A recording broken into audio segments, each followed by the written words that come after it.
So there are about 20 million college students in the United States, and every year many people come to me and ask, should I go to university or should I skip it and start my path to becoming financially free sooner? Let's explore that today.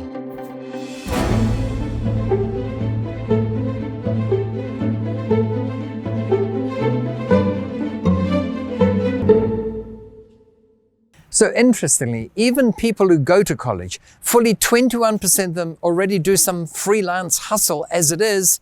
And of those who don't have a business, 54% want to get into business. So should they have skipped college and gone straight into business? Or should they do both? Or should they not do the business?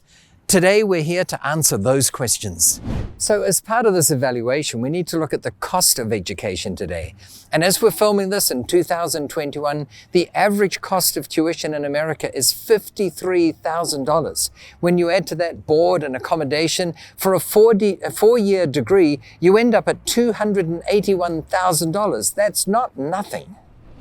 Most people, when they hear the cost of education, they have the question, well, do I really need this degree? And you know what? If you're a doctor or a lawyer or an engineer or you want to be an educator, then absolutely you need the degree. But what about for most other jobs? What if you don't need the degree for most other jobs? Most people try and do a cost-benefit analysis. They'll say something like, okay, so it's going to cost $281,000 to get this degree. How much extra will I earn and how long will it take me to recoup that $281,000?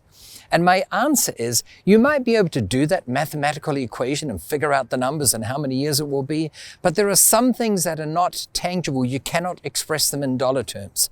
And that is the ancillary benefits of going to college. So we've talked about the things you learn and the people you hang with, but there's another benefit, and that's time at university is a time to expand your mind, to join groups and clubs and meet people and have discussions. And what I did is I went to lectures that I wasn't even enrolled for. I know that's probably not the right thing to do, but I went to phenomenology of religion and operations research and Japanese and you name it, because it was inherently interesting. And you can expand your mind in ways that you never would have otherwise, and you probably never will again. It's an opportunity to become someone that you never thought you might become. A well-used example of this is Steve Jobs, who famously went to a calligraphy class, and you think that's completely off topic for what he was studying. But later on, when he was developing the Apple computer, he used what he learned there to design the font in the Macintosh computer. So that brings us back to our original question. Should you go to university or should you not? And the truth is there's no one answer that fits every size. Because for some people, they are better off going to university unequivocally. And there are some people who perhaps shouldn't go.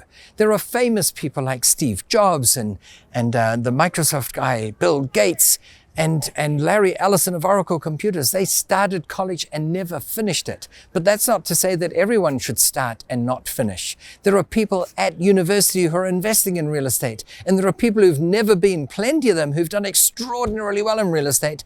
And there are some people who went to college, and because they did well in college, they probably never dreamt of becoming investors. They got some boring, low-paying job that they thought was good because it was guaranteed.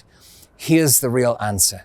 For you, whether or not you should go, it depends on your personality. But I would say this, you never learn less. There's nothing you can learn that won't serve you in some way, shape or form at some stage in the future. So my advice is when you're 50 or 60 or 70 and you look back on life, the 4 years you might have spent at college, it's not as if you wasted that time. It was a chance to meet people and learn about yourself and learn about the world. Explore the world. You'll never learn less. And in the meantime, at some stage along the way, whether you go to college or not, figure out ways of earning passive income.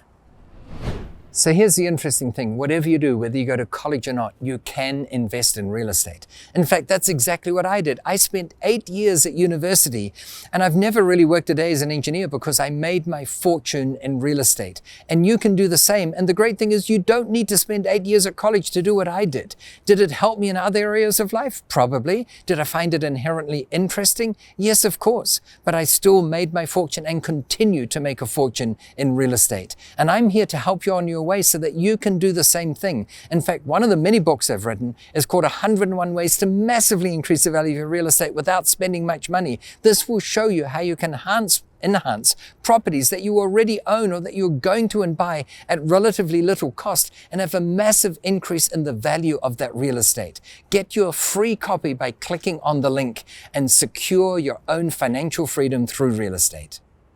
Thank you so much for watching. I hope you got some useful ideas on the relative merits of going to college. Be sure to subscribe and check out my next video where I give even more ideas on how you can become financially free through investing in real estate.